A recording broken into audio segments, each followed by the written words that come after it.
A Chicago congressman is getting criticism for comments he made about the city's fire department.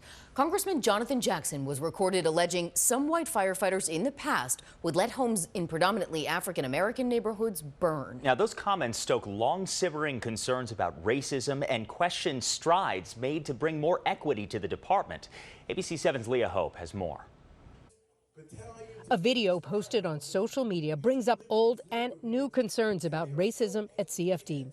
What was posted were some comments by Congressman Jonathan Jackson during a private event. They watched the building burn. Someone who attended and Jackson's spokesperson tell ABC 7 the story he recounted was allegedly about the actions of white firefighters decades ago. And the post was taken out of context with the purpose of the talk to advocate for more African-American firefighters. The congressman issued a statement which says in part, "I have great respect and admiration for our first responders, our Chicago firefighters. I want to acknowledge your sacrifice and thank you for the years of friendship and service. I sincerely did not mean to offend.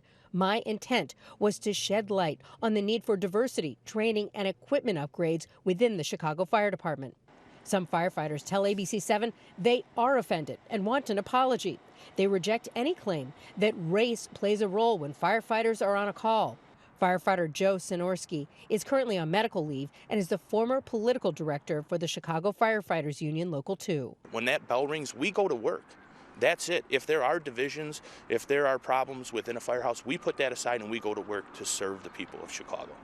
I don't know how anyone can ever call that into question. A CFD statement reads in part, "We want to assure the public that these allegations are inaccurate and do not reflect the values or actions of our dedicated members." CFD Captain Malik Bilal is president of the African American Firefighters and Paramedics League.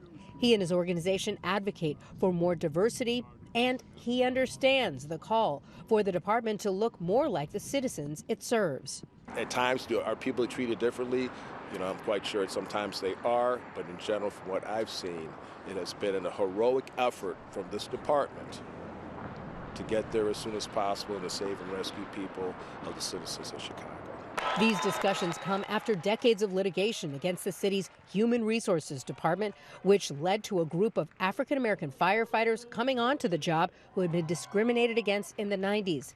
Despite changes with the city and the department's first female African-American commissioner, CFD reports the number of new African-American recruits has been down in recent years.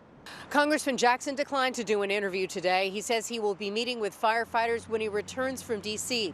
In the meantime, Alderman Nick Sposato says he is asking the city's inspector general to look into allegations of discrimination. Watch breaking news on YouTube. Subscribe to ABC 7 Chicago Eyewitness News.